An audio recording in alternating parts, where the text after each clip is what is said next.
Assalamualaikum warahmatullahi wabarakatuh. Kami dari kelompok 6. Di sini kami akan berdiskusi tentang neuroscience dan digital learning, di mana tugas ini dibuat untuk memenuhi tugas dari mata kuliah desain pembelajaran di sekolah dasar dengan dosen pengampu Bapak Dr. Andes Sahrial, MED PhD, dan Ibu Silvina Novianti SPD MPD. Adapun kelompok 6 terdiri dari Wardatul Fitri dengan NIM akhir 106, saya sendiri Nur Aini dengan NIM akhir 112, Tera Yesiniza dengan NIM akhir 127, Della Angelina dengan NIM akhir 128, dan Irfan dengan NIM akhir 131. Adapun pokok pembahasan kami pada kali ini adalah pengertian neuroscience, kapasitas dan fungsi bagian otak manusia, lalu cara otak kita belajar, prinsip-prinsip pembelajaran berbasis neuroscience, tahap-tahap pembelajaran berbasis neuroscience, dan yang terakhir adalah pembelajaran digital. Nah, kita akan beranjak ke pokok bahasan kita yang pertama, yakni pengertian neuroscience, kapasitas dan fungsi bagian otak manusia. Nah, menurut Irfan, apa sih neuroscience itu? Dari sumber yang saya dapatkan, neuroscience merupakan satu bidang kajian mengenai sistem saraf yang ada di dalam otak manusia.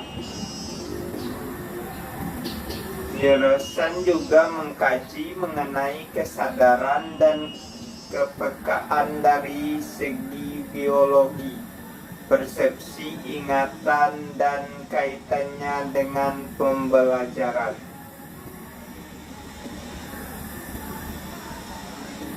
Nah, tadi Irfan sampaikan bahwa ini lebih ke, kalau dari kajiannya adalah bidang kajian sistem saraf yang ada di dalam otak manusia. Namun kalau dalam pembelajaran, neuroscience ini ada hubungannya dengan proses kognitif yang terdapat dalam otak dengan tingkah laku yang akan dihasilkan. Hal ini berarti bahwa setiap perintah yang diproses oleh otak akan mengaktifkan daerah-daerah penting otak lainnya. Ini menurut Harun tahun 2003.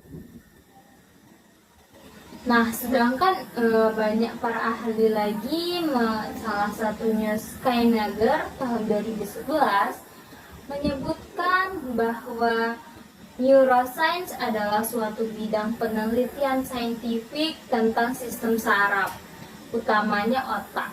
Nah, jadi kalau kita lihat dari dua definisi ini, dapat kita kaitkan kalau neuroscience ini berhubungan dengan otak. Nah, dalam bagaimana cara kerjanya, cara otak memperoleh ilmu atau pengetahuan yang didengar. Nah, bagaimana prosesnya, mungkin ini akan dibahas pada kajian kita pada diskusi kali ini. Nah, dari awal kita berbicara neuroscience ini, kita membahas otak. Nah, tentunya otak ini mempunyai kapasitas tersendiri, terutama pada manusia. Kita akan mengetahui seberapa sih kapasitas otak manusia. Coba Della sampaikan kapasitas otak manusia ada bagaimana? Kalau di sumber yang Della baca tentang kapasitas otak manusia, di sini disebutkan bahwa otak manusia terdiri dari ratusan miliar hingga 1 triliun neuron dan sel glial yang saling bekerja sama untuk memproses dan menyimpan informasi. Nah, setiap neuron ini berisi beberapa ribu titik tempat sinyal dapat ditransmisikan. Nah, disinilah setiap pesan diproses dan membuat kita mampu memahami apa yang kita lihat, dengar, dan rasakan. Hal ini disebutkan oleh Nur Indasari tahun 2002. Nah, tadi di sini kita dengar kalau otak kita ini tersusun dari ratusan miliar hingga triliunan neuron dan sel. Nah, dan disinilah semua pesan yang kita dengar, yang kita lihat, dan kita rasakan diproses. Jadi kapasitas otak manusia itu sangat banyak ya, sangat luas gitu. Jadi memang otak itu sangat berfungsi penting dalam kehidupan manusia. Nah, kita juga harus tahu cara kerja otak itu bagaimana. Coba Wardah sampaikan bagaimana cara kerja otak kita dan penyimpanan memori itu merupakan proses apa dalam otak.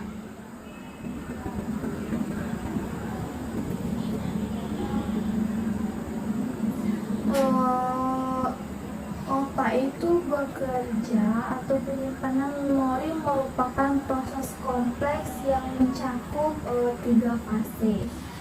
Yang pertama, encoding atau memutuskan informasi penting, yakni proses ketika informasi diambil, dipahami, dan diubah untuk mendukung penyimpanan yang lebih baik. Yang kedua, menyimpan, yakni proses bagaimana, di mana, berapa banyak, dan berapa lama informasi yang telah dikode disimpan dalam memori. Hal ini terkait dengan jenis memori itu sendiri. Yang ketiga, mengingat atau recall, yakni proses mengakses kembali informasi yang disimpan dalam memori. Mungkin itu yang bisa dilihat. Nah, di sini kita ada dengar 3 fase ya yang telah disampaikan Wardah, yakni menentukan informasi penting, terus disimpan, lalu kita mengingat. Itulah 3 fase yang dilakukan di dalam otak. Nah, kita beranjak ke pokok bahasan selanjutnya, yakni fungsi bagian otak manusia. Hal ini mungkin bisa disampaikan oleh Vera. Fungsi bagian otak manusia. Otak terbagi ke dalam 3 bagian utama, yaitu otak besar atau cerebellum, otak kecil atau cerebellum, serta batang otak. Nah, bagian-bagian otak ini saling bekerja sama untuk menjalankan sistem tubuh. Namun, ketiganya memiliki fungsi spesifik yang masing-masing berbeda. Yang pertama yaitu otak besar. Otak besar atau cerebellum adalah bagian terbesar di dalam anatomi otak manusia. Nah, fungsinya untuk mengatur gerakan dan koordinasi gerakan, sentuhan, penglihatan, pendengaran, penilaian, penalaran, pemecahan masalah, emosi, serta pembelajaran. Yang kedua ada otak kecil. Otak kecil yang sering disebut dengan cerebellum merupakan bagian otak yang terletak di bagian belakang dan di bawah lobus occipital, yang berfungsi untuk mengontrol dan mengkoordinasikan gerakan, menjaga keseimbangan, serta mempertahankan postur tubuh. Dan yang ketiga yaitu batang otak atau brainstem berada di depan cerebrum dan merupakan bagian yang terhubung dengan sumsum tulang belakang yang berfungsi membawa sinyal dari seluruh bagian tubuh. Tadi kita dengar Tera menyampaikan bahwa fungsi bagian otak. Di sini kita membahasnya dari tiga bagian umum saja, yakni adalah otak besar atau cerebrum, otak kecil atau cerebellum, dan batang otak. Nah, secara garis besar otak ini saling bekerja sama untuk menjalankan sistem tubuh. Nah, selain itu ada fungsi spesifik yang telah disampaikan oleh Tera tadi. Nah, itu adalah pokok bahasan kita yang pertama tentang neuroscience. Lalu kita akan membahas cara otak kita belajar. Nah, mungkin Irfan bisa sampaikan bagaimana sih cara otak kita belajar? Berdasarkan penelitian yang dilakukan oleh Profesor Marian Diamond dalam Rahmat tahun 2005, dapat diketahui bahwa medula mampu mengatur detak jantung dan proses respirasi. Panjang medula hanya beberapa inci dan sama panjang dimiliki oleh otak simpanse. Namun kapasitas medula pada manusia berkembang 3 kali lipat daripada simpanse. Cerebellum atau otak kecil berada di sebelah medula, mengungkapkan bahwa sebelum ini bertanggung jawab dalam proses koordinasi dan keseimbangan serta kemampuan dalam proses belajar dan berbicara. Otak mengalami evolusi yang salah satunya dapat dicontohkan dengan peristiwa melipatnya korteks, dan bagian otak yang terakhir berevolusi ialah lobus frontal. Lobus frontal inilah yang memberikan peranan penting dalam pembentukan kepribadian Anda, perencanaan masa depan, serta penataan ide-ide. Nah, di sini berarti kita bisa lihat kalau cara otak kita belajar itu makin lama berevolusi, semakin lama menjadi berkembang dan makin baik. Nah, di sini dikatakan bahwa di otak ini juga kita itu memiliki peranan penting dalam pembentukan kepribadian dan perencanaan masa depan. Nah, serta penataan ide-ide.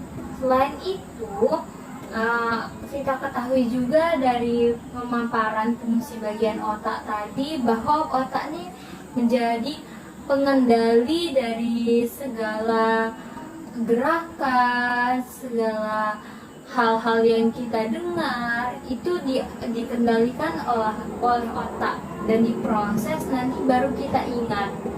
Jadi kalau otak ini belajarnya mungkin waktu kita tidur pun otak masih bekerja.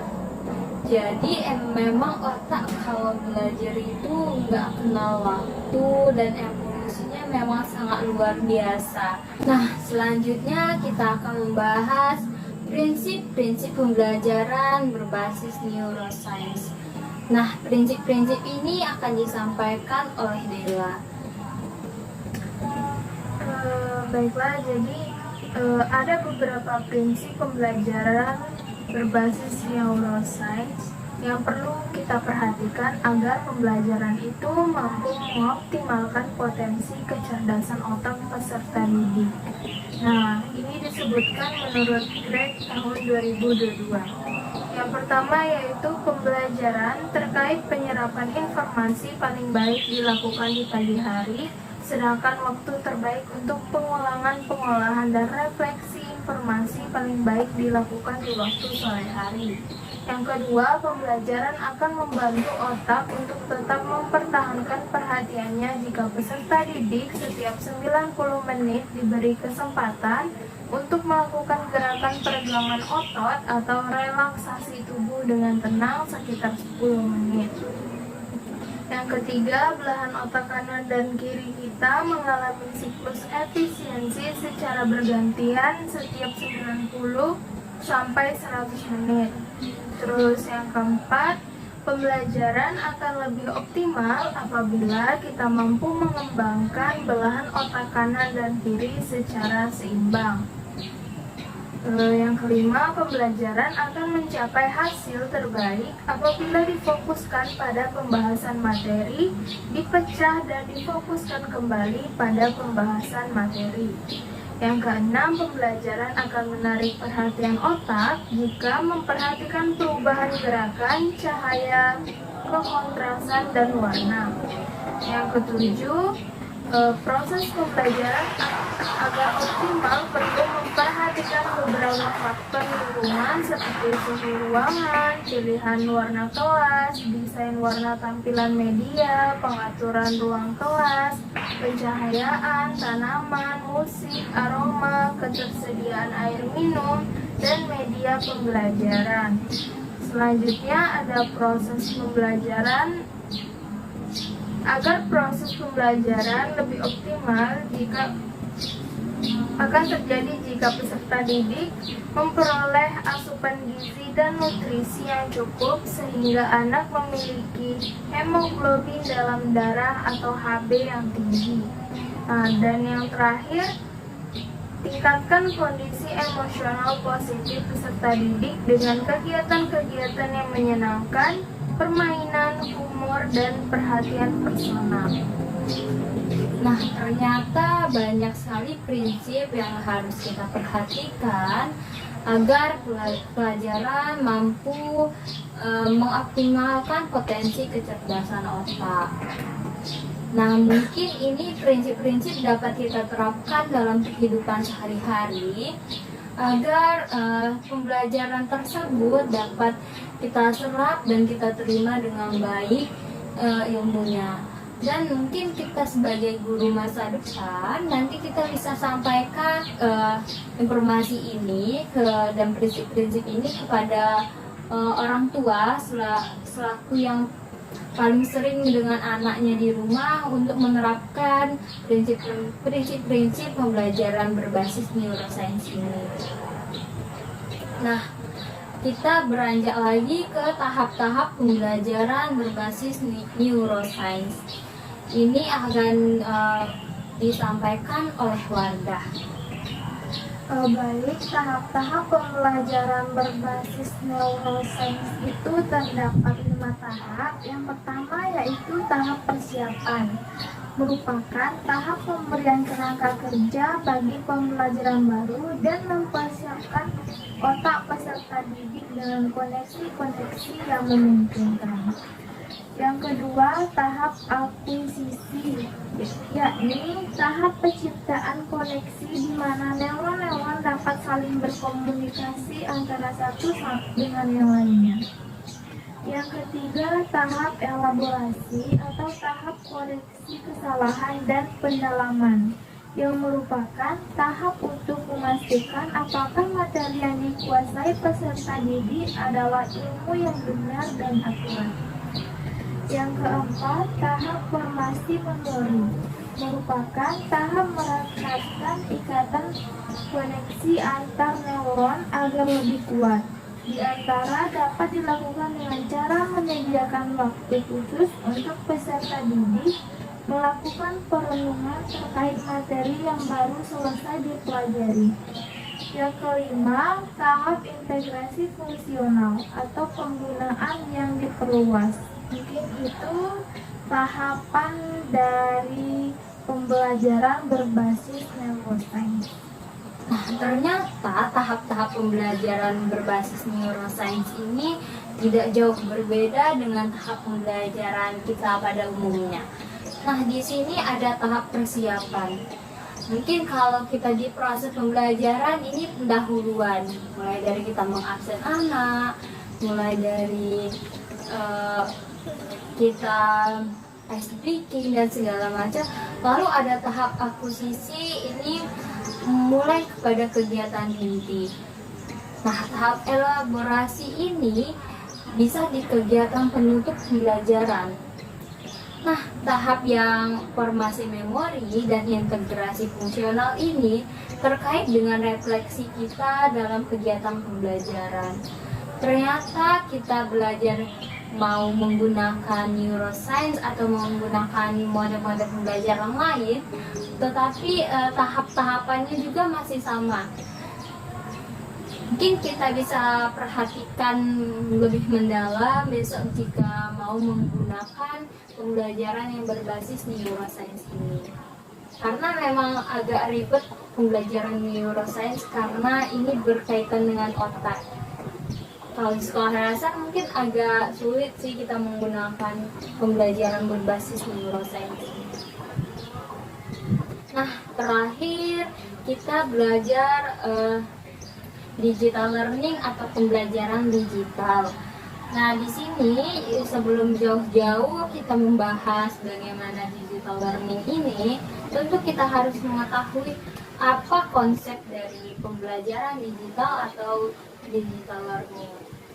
Pembelajaran digital ini adalah pembelajaran yang meliputi aspek perangkat keras berupa perangkat komputer yang saling berhubungan satu sama lain dan memiliki kemampuan untuk mengirimkan data berupa pesan, teks, grafis, video maupun audio. Dengan kemampuan ini, pembelajaran digital dapat diartikan sebagai suatu jaringan komputer yang saling terkoneksi dengan jaringan komputer lainnya ke seluruh penjuru dunia. Nah, itu mungkin secara garis besar adalah pembelajaran digital. Nah, bagaimana hubungannya langsung dengan sekolah dasar? Kalau kita lihat pembelajaran digital di sekolah dasar ini mungkin bagaimana sekolah itu menggunakan fasilitas-fasilitas yang diberikan pemerintah. Seperti sekarang kan anak-anak ujian atau asesmen lah, atau ada AKM. Nah, itu sudah menggunakan komputer. Ujian pun ujian nasional sudah memakai komputer. Tidak ada lagi ujian yang berbasis dengan alat tulis kertas gitu, dan di luar pun kita pakai kertas juga. Dulu kita diperiksanya juga melalui komputer. Jadi mungkin pembelajaran digital ini karena kita sudah beranjak dari ke era yang modern dan penuh dengan ilmu pengetahuan dan teknologi, makanya kita perlu mengetahui apa itu pembelajaran digital. Nah, kita pun harus mengetahui bahwa ada prinsip-prinsip dalam penerapan pembelajaran digital. Yang pertama adalah personalisasi. Di sini adalah maksudnya adalah pembelajaran digital harus dikembangkan sesuai dengan kemampuan peserta didik serta pengetahuannya. Nah, jangan lupa kenyamanan mereka dalam pembelajaran itu. Jadi kita mau menerapkan suatu pembelajaran digital, tentunya kita harus lihat dulu anak itu seperti apa, dan itu di kelas berapa, gaya belajarnya bagaimana. Jadi itu menjadi suatu pertimbangan. Nah, yang kedua kita lihat adalah partisipasi aktif peserta didik. Nah, kalau anaknya pasif dalam pembelajaran ini, pasti ada yang salah dengan bagaimana kita menerapkan pembelajaran. Nah, harapannya tentu dalam sekali penggunaan media atau penggunaan alat, anak itu bisa langsung tertarik. Namun nyatanya kan anak-anak memiliki gaya belajar yang berbeda. Tentu guru harus pintar untuk menangani anak-anak tersebut supaya aktif dalam pembelajaran. Lalu aksesibilitas yang mudah dan ada juga penilaian. Di sini di penilaian guru memang harus bisa memberikan umpan balik yang berkelanjutan pada siswa. Lalu ada peran guru. Peran guru di sini harus aktif terlibat dalam proses pendidikan dan harus memahami kebutuhan peserta didik. Yang kedua, berkolaborasi dengan peserta didik untuk mengumpulkan ide-ide mereka. Yang ketiga, akrab dengan bidang-bidang utama persoalan yang diajarkan agar relevan, mempunyai ide yang baik, dan terakhir memahami bagaimana dan kapan pembelajaran perlu dikembangkan. Nah, mungkin itu terkait dengan prinsip-prinsip penerapan pembelajaran digital. Kita akan beranjak ke ragam pembelajaran digital. Mungkin Irfan bisa sampaikan ragam pembelajaran apa aja yang kita bahas dalam pembelajaran digital kali ini. Ragam pembelajaran digital yang pertama ada mobile learning atau bisa disebut dengan m-learning. Yang kedua ada media sosial atau sosial media. Yang ketiga ada pembelajaran berbasis permainan, games based learning. Dan yang terakhir ada pembelajaran berbasis awan dan cloud. Nah, mungkin kalau ini kita ragam pembelajaran digital, yang sering kita dengar dan sering kita gunakan adalah sosial media. Nah, tentunya dalam hal ini kita sebagai guru dan sebagai mahasiswa, kalau sekarang kan kita mahasiswa, kita harus bijak menggunakan sosial media. Karena memang rekam jejak digital itu nggak pernah hilang. Walaupun udah kita hapus, masih ada, bisa dipulihkan. Dan tentunya kalau kita tidak selektif menggunakannya, nanti bisa jadi bumerang tersendiri untuk kita. Nah, bagaimana dengan orang tua? Nah, orang tua juga harus bisa memfasilitasi anaknya. Mungkin bisa menerapkan pembatasan penggunaan jam bermain gadget. Lalu kalau emang anaknya sudah dikenalkan dengan media sosial, awasi mereka menggunakan media sosial. Karena banyak kejadian anak-anak sekolah dasar sudah mengenal media sosial, dianya kenalan dengan ini, kenalan dengan itu, akhirnya kita nggak tahu kan niat orang, ada aja itu kriminalitasnya. Nah, kita akan berlanjut aja ke pembahasan yang ketiga. Ini adalah pembelajaran digital dalam praktek pembelajaran di kelas. Mungkin ini akan disampaikan lagi oleh Dela. Tentang pembelajaran digital dalam praktek pembelajaran di kelas. Yang pertama yaitu melakukan analisis. Nah, langkah pertama yang harus kita lakukan sebelum menerapkan pembelajaran modern berbasis digital yaitu pihak sekolah harus terlebih dahulu melakukan analisis target yang ingin dicapai dalam proses pembelajaran serta kebutuhan-kebutuhan apa saja yang diperlukan guru dan siswa ketika proses pembelajaran sedang berlangsung. Terus yang kedua, membangun grand design. Grand design di sini yaitu seperti desain sistem yang akan digunakan dalam pembelajaran, mekanisme pelaksanaan, mekanisme pengelolaan, dan mekanisme pembayaran. Yang ketiga yaitu menyiapkan fasilitas. Nah, setelah grand design disiapkan, maka langkah selanjutnya yang pihak sekolah perlu lakukan yaitu mulai melaksanakan proyek pengadaan sarana dan prasarana yang berguna untuk menunjang program pembelajaran. Nah, yang keempat, menyiapkan SDM sebagai pelaksana proses belajar. Yang kelima, mengadakan pelatihan guru. Yang keenam, pemilihan dan implementasi teknologi. Dan yang terakhir, meluncurkan sistem. Nah, apabila sistem telah selesai disiapkan, maka pihak sekolah bisa langsung meluncurkan sistem dan mulai mengimplementasikan sistem tersebut ke dalam proses pembelajaran di kelas. Prinsip pembelajaran berbasis neuroscience. Nah, prinsip-prinsip ini akan disampaikan oleh Dela. Baiklah, jadi ada beberapa prinsip pembelajaran berbasis neuroscience yang perlu kita perhatikan agar pembelajaran itu mampu mengoptimalkan potensi kecerdasan otak peserta didik. Nah, ini disebutkan menurut Greg tahun 2022. Yang pertama yaitu pembelajaran terkait penyerapan informasi paling baik dilakukan di pagi hari, sedangkan waktu terbaik untuk pengolahan dan refleksi informasi paling baik dilakukan di waktu sore hari. Yang kedua, pembelajaran akan membantu otak untuk tetap mempertahankan perhatiannya jika peserta didik setiap 90 menit diberi kesempatan untuk melakukan gerakan peregangan otot atau relaksasi tubuh dengan tenang sekitar 10 menit. Yang ketiga, belahan otak kanan dan kiri kita mengalami siklus efisiensi secara bergantian setiap 90 sampai 100 menit. Terus yang keempat, pembelajaran akan lebih optimal apabila kita mampu mengembangkan belahan otak kanan dan kiri secara seimbang. Yang kelima, pembelajaran akan mencapai hasil terbaik apabila difokuskan pada pembahasan materi, dipecah dan difokuskan kembali pada pembahasan materi.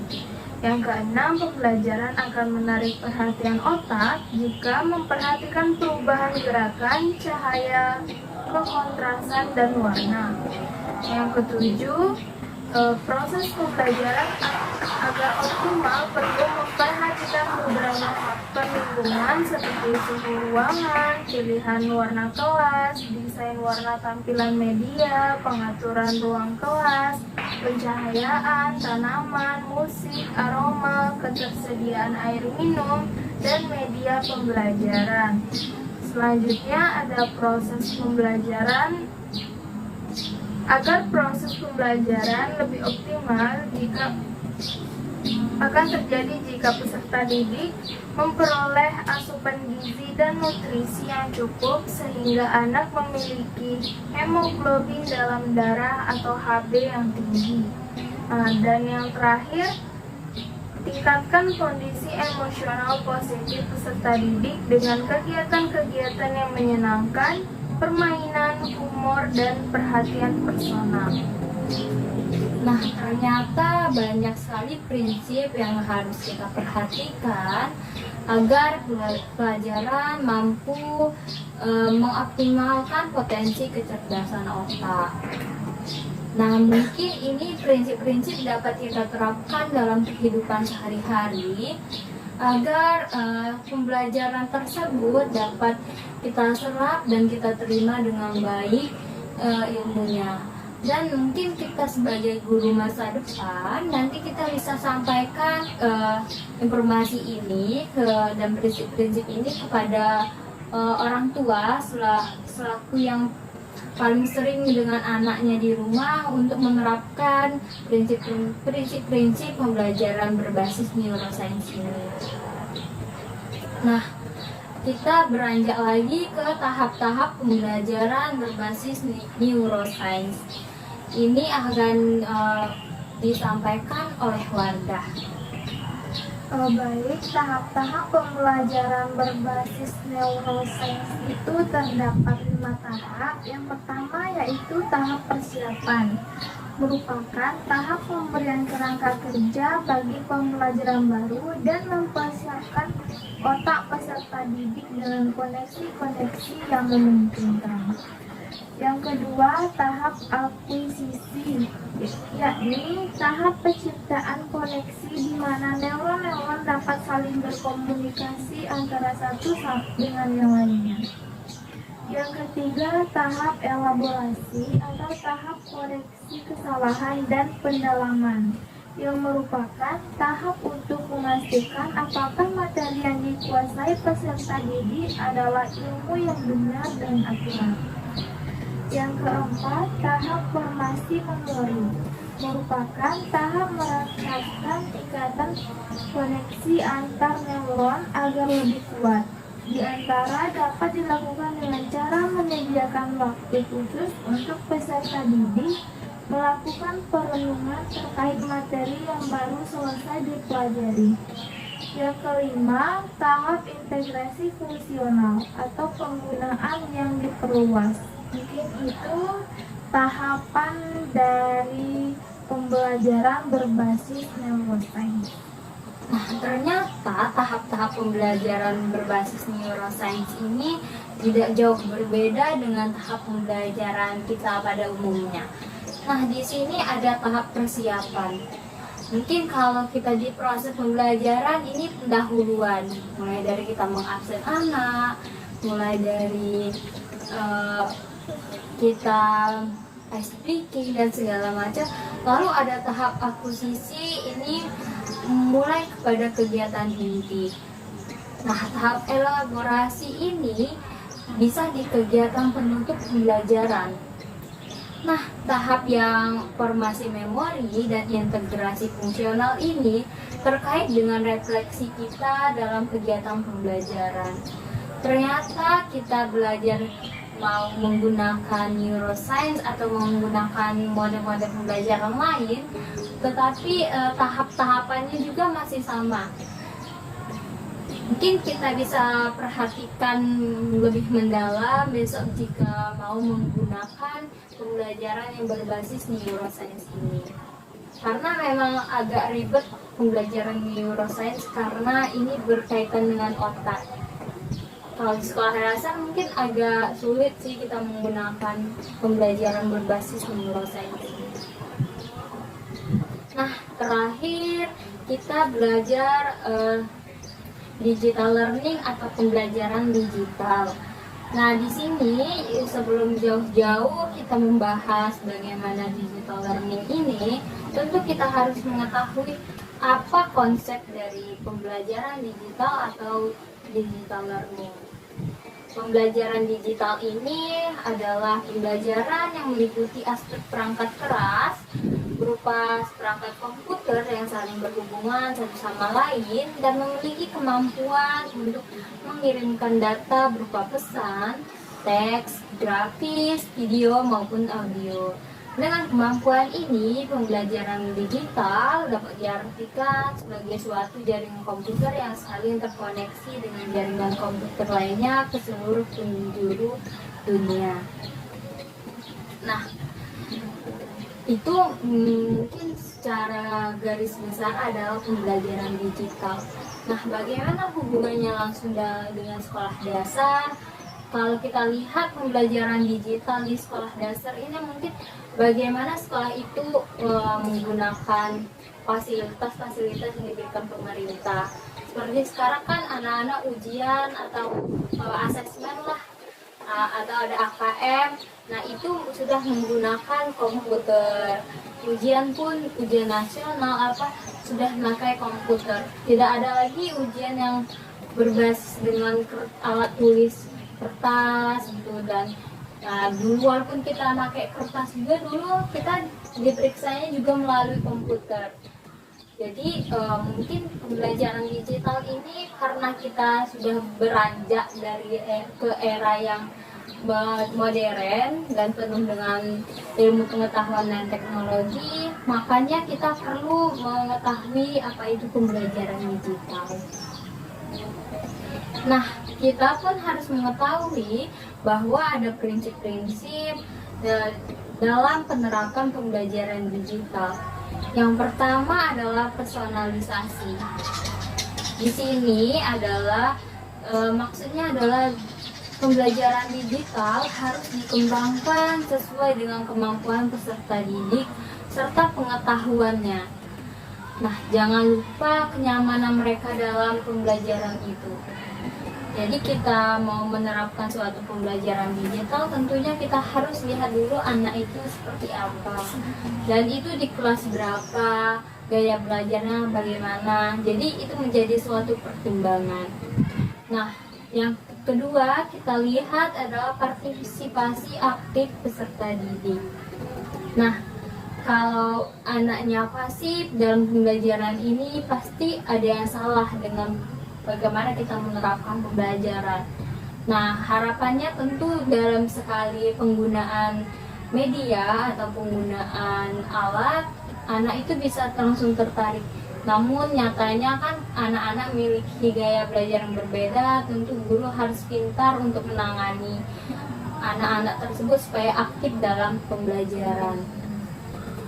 Lalu aksesibilitas yang mudah dan ada juga penilaian. Di sini di penilaian guru memang harus bisa memberikan umpan balik yang berkelanjutan pada siswa. Lalu ada peran guru.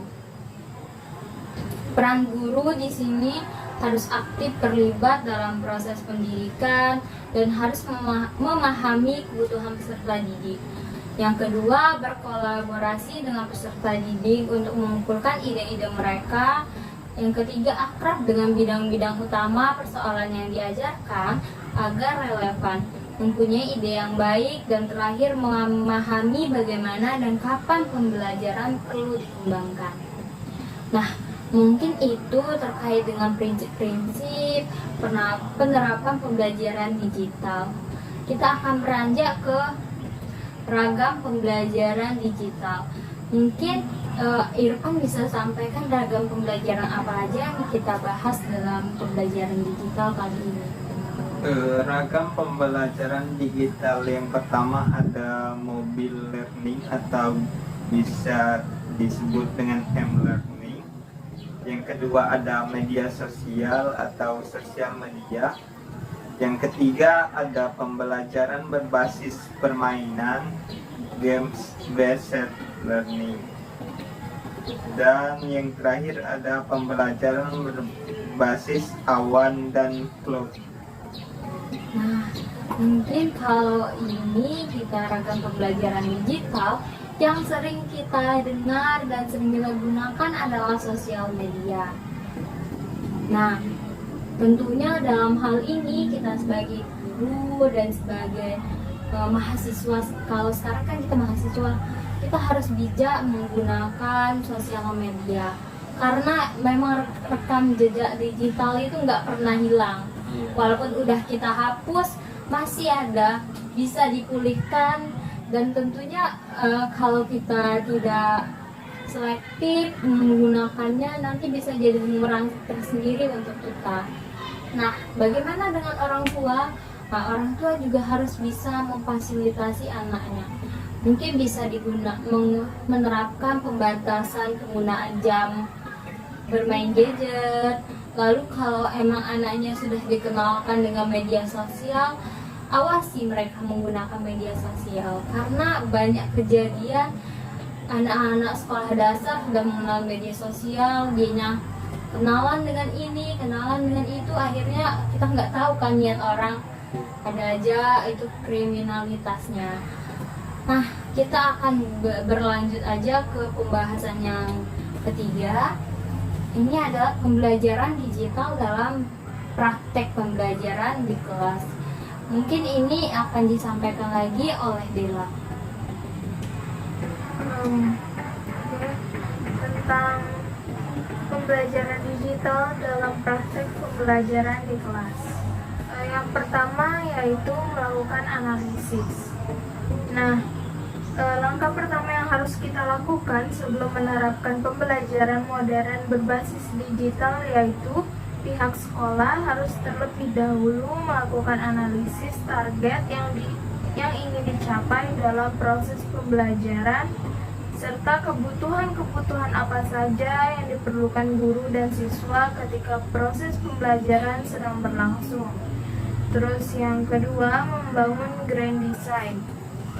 Grand design di sini yaitu seperti desain sistem yang akan digunakan dalam pembelajaran, mekanisme pelaksanaan, mekanisme pengelolaan, dan mekanisme pembayaran. Yang ketiga yaitu menyiapkan fasilitas. Nah, setelah grand design disiapkan, maka langkah selanjutnya yang pihak sekolah perlu lakukan yaitu mulai melaksanakan proyek pengadaan sarana dan prasarana yang berguna untuk menunjang program pembelajaran. Nah, yang keempat, menyiapkan SDM sebagai pelaksana proses belajar. Yang kelima, mengadakan pelatihan guru. Yang keenam, pemilihan dan implementasi teknologi. Dan yang terakhir, meluncurkan sistem. Nah, apabila sistem telah selesai disiapkan, maka pihak sekolah bisa langsung meluncurkan sistem dan mulai mengimplementasikan sistem tersebut ke dalam proses pembelajaran di kelas. Nah, ternyata ada beberapa poin yang harus diperhatikan dalam pembelajaran digital di kelas. Dalam hal prakteknya telah disampaikan oleh Nela dengan cukup jelas. Nah, ternyata pembahasan kita kali ini sudah sampai di penghujung. Dari awal kita membahas tentang neuroscience yang berkaitan dengan otak kita dan cara atau proses otak itu bekerja. Nah, kita juga tahu bahwa otak kita itu terdiri dari ratusan miliar hingga 1 triliun neuron dan sel glial yang saling bekerja untuk memproses dan menyimpan informasi. Nah, mungkin kita cukupkan saja diskusi kita pada pertemuan kali ini. Kami dari kelompok 6 mohon maaf apabila ada kesalahan kata yang kami perbuat. Kami ucapkan terima kasih dan kami akhiri. Wassalamualaikum warahmatullahi wabarakatuh.